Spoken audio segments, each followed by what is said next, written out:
नमस्कार, मैं हूं हमारा। आप देख रहे हैं प्रेमा देवी ला। दोस्तों, एक बार फिर बात करेंगे जौनपुर की। दोस्तों, जौनपुर में आप देख रहे हैं किस तरह से घटना पे घटना घट रही है। आए दिन कुछ न कुछ देखने को मिल ही रहा है।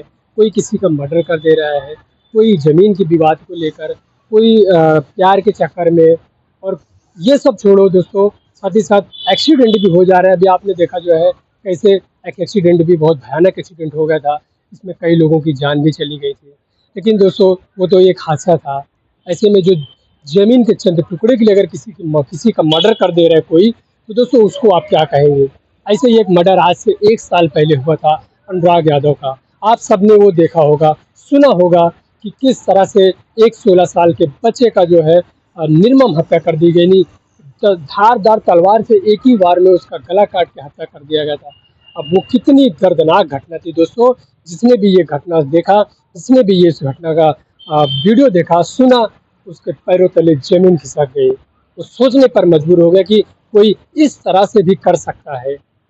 अनुराग यादव हत्याकांड, मैं आपको बता दूं कि 5 बहनों में एक वो लौता भाई था। जैसे ये कोई खबर सुन रहा था, वो यूँ मानिए कि वो तड़प उठता था।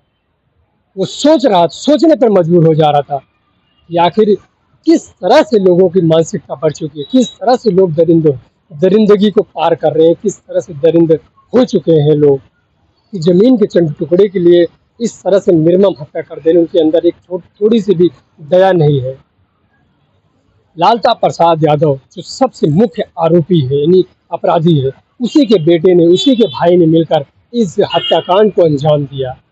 वही एक ज़मीन हड़प रहा था। जो अनुराग के पिता की जो ज़मीन थी, उसी की ज़मीन के लिए वो अनुराग का गला काट के हत्या किया। वो सोचा कि हम जो है अनुराग का गला काट के हत्या कर देंगे, तो जितनी भी उसकी ज़मीन है वो हमें मिल जाएगी और हम ऐशो आराम से राज करेंगे, अपने बच्चों को दे देंगे। दोस्तों, उसका मकसद एक और था।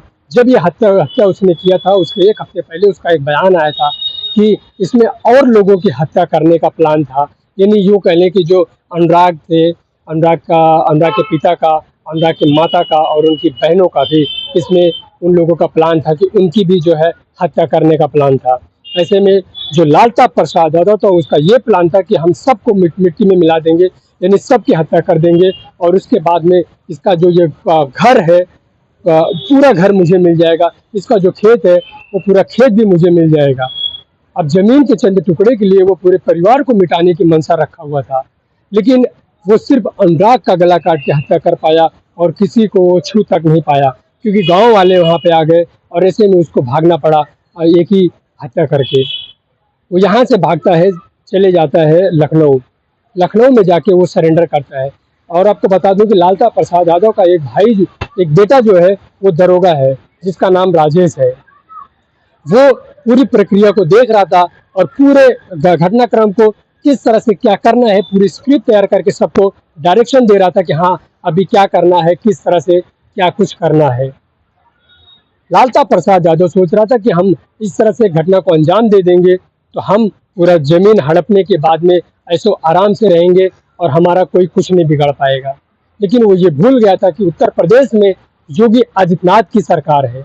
अगर वो 2 मिनट के लिए ये सोचता कि उत्तर प्रदेश में किसकी सरकार है और हम ये घटना को अंजाम देंगे तो हमारे ऊपर क्या बीतेगी, हमारा क्या अंजाम होगा, अगर 2 मिनट के लिए अगर ये सोच लिया होता तो शायद वो इतनी बड़ी घटना को अंजाम न देता और वो अभी अपने परिवार के साथ में खुशहाली से अपना जीवन बिता रहा होता। वो कोयलारी से रिटायरमेंट भी हो गया था। उसको अच्छी खासी मोटी रकम मिली थी। बेटा एक उसका दरोगा था, उसके पास बहुत सारी प्रॉपर्टी भी थी। अपनी पूरी ज़िंदगी ऐशो आराम से बिताता। लेकिन नहीं, ज़मीन के चंद चंद टुकड़े की भूख ने उसको इतना बड़ा खूंखार अपराधी बना दिया कि अब उसकी पूरी ज़िंदगी जेल में बीतेगी। अब वो ये सोच रहा होगा कि हमने ये क्या कर दिया। हमने अपने साथ-साथ अपने परिवार की भी ज़िंदगी नर्क बना दिया है। उत्तर प्रदेश के मुख्यमंत्री श्री योगी आदित्यनाथ इस घटना को अपने संज्ञान में ले चुके हैं। लेकिन दोस्तों, इसमें जो है सत्ता का इन्वॉल्वमेंट हो चुका है। इसमें जो अखिलेश यादव है, वो उनका इसमें इन्वॉल्वमेंट हो चुका है। अनुराग के पिता अखिलेश यादव के पास गए थे, वहाँ पे उन्होंने 2 लाख का चेक दिया। ये खबर योगी आदित्यनाथ तक पहुँची। और दोस्तों, आपको पता है कि अब जब इसमें विपक्ष का इन्वॉल्वमेंट हो जाता है तो उस केस में देरी होने लगती है और कहीं न कहीं यही हो रही है। अखिलेश यादव खुद एक यादव है। वो एक भी बार अपने मंच से ये नहीं बोले कि जो अब जौनपुर के अंदर एक घटना घटी है जिसका नाम है अब अनुराग यादव, उसकी निर्मम हत्या कर दी गई। एक परिवार के द्वारा गला काट के हत्या की गई है। आज उसका परिवार दर दर भटक रहा है। ये अगर अखिलेश यादव बोल दे अपने मन से तो कहीं न कहीं अनुराग को न्याय बहुत जल्द मिल जाएगा। लेकिन 2 लाख का चेक देकर उनको विदा कर दिए, सांत्वना दे दिए कि हम इस पर जो है सरकार तक बात पहुंचाएंगे। कहाँ पहुंचा रहे हैं बात? अखिलेश यादव भले विपक्ष में है, लेकिन उनकी बातों में वजन है, उनकी बातों में दम है। अगर वो अपने मंच से, अपने सोशल मीडिया अकाउंट से एक बार अगर कह दें कि अनुराग को न्याय नहीं मिल रहा है, तो तुरंत जो योगी आदित्यनाथ जी हैं, वो तुरंत जो है इस पर संज्ञान लेते हुए बड़ी से बड़ी कार्रवाई करेंगे। लेकिन अखिलेश यादव शांत बैठ गए हैं। उनको पता है कि जो यादव है वो उनके साथ है। यादव को भले न्याय नहीं दिलाएंगे, लेकिन यादव उनके साथ खड़े रहेंगे। यादव समाज को अपनी जागीर समझ रहे हैं। अखिलेश यादव वो भी यादव है, लेकिन यादव समाज को अपनी जागीर समझकर वो जो है चुप बैठे हुए हैं। यादव समाज हमारे साथ हमेशा खड़ा ही रहेगा। अरे यादव समाज के लिए कुछ कीजिए।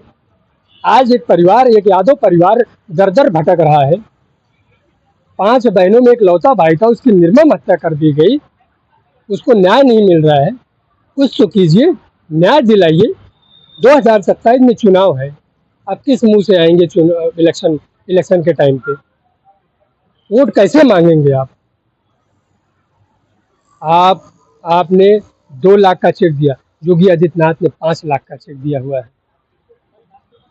उनका पलड़ा भारी है आपसे। 2027 में क्या होगा? जौनपुर की जनता दोस्तों इस घटना को लेकर बहुत नाराज है, बहुत दुखी है, और कहीं न कहीं ये इसका असर जो है 2027 के चुनाव में देखने को मिलेगा।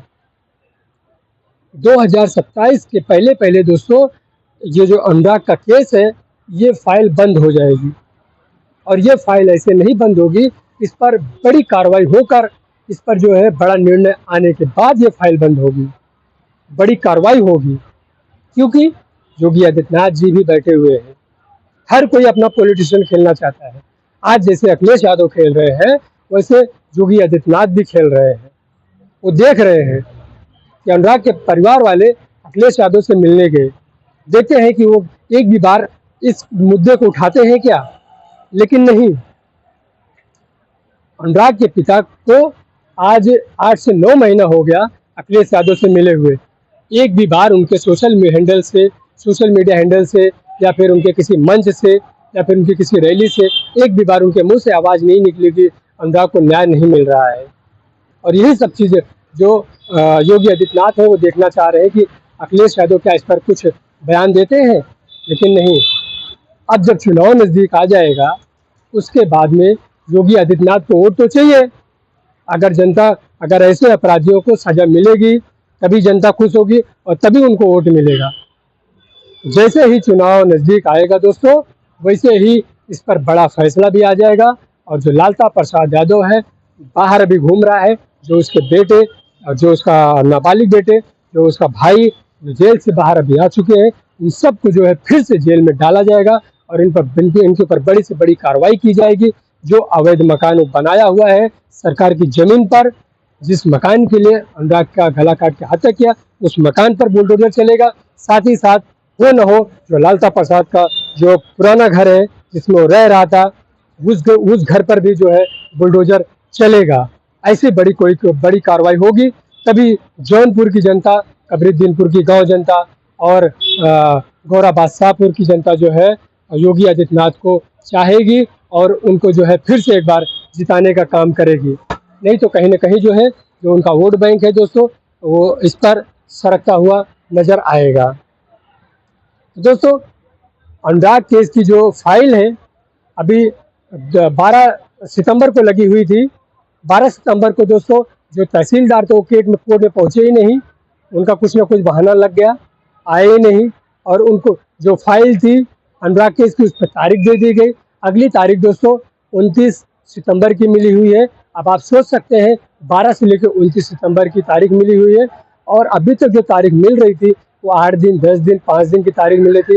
लेकिन इस बार दोस्तों इतनी लंबी तारीख मिल चुकी है और ये जो है कहीं न कहीं लालता की चाल मानी जा रही है। ये लालता जो है इतनी लंबी तारीख जो है दिलवा रहा है।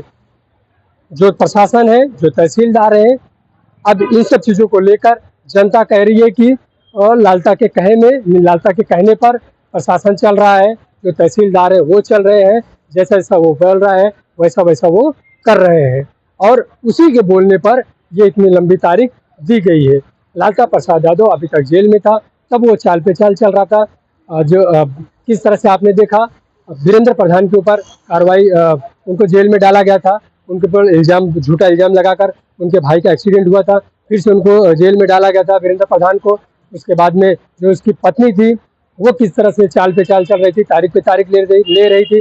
अब ऐसे में लालता प्रसाद यादव है तो वो चाल तो चले गई दोस्तों। तो ये जो इतनी लंबी तारीख मिली है ये उसी की चाल है। वो सोच रहे हैं कि इस तरह से तारीख मिली है अभी 20-22 दिन की, उसके बाद में 1.5 महीने की तारीख दिलवाएंगे, उसके बाद में फिर 2 महीने की, फिर 6 महीने की, ऐसे ऐसे कर कर ये केस ठंडा हो जाएगा और लोग भूल जाएंगे, मीडिया भूल जाएगी और ये केस जो है बंद हो जाएगा, हमारी जीत हो जाएगी। लेकिन आपको बता दें दोस्तों ऐसा कुछ होने वाला है नहीं। जनता नहीं भूलेगी, मीडिया नहीं भूलेगा, सब इसमें लगे हुए हैं और सबकी निगाहें इस पर टिकी हुई है। जो अनुराग है उनको न्याय जरूर मिलेगा। दोस्तों 29 तारीख के पहले अगर कुछ अपडेट आता है तो अपने वीडियो के माध्यम से मैं आपको ज़रूर बताऊंगा और 29 तारीख को भी वीडियो बनेगी, वो क्या कुछ होगा वो भी बताऊंगा। लेकिन उससे पहले कुछ अपडेट आएगा, लालता प्रसाद को चाल के बारे में पता चलेगा, प्रशासन के बारे में कुछ पता चलेगा, वीरेंद्र प्रधान कुछ कहते हैं उसके बारे में कुछ हमें पता चलेगा तो मैं वीडियो के माध्यम से आपको बताऊंगा। तब तक के लिए आप हमारे चैनल को सब्सक्राइब कर लें, इस वीडियो को लाइक करके शेयर भी कर दें। मिलते हैं अगले एक नई वीडियो में, तब तक के लिए नमस्कार, जय हिंद, जय भारत।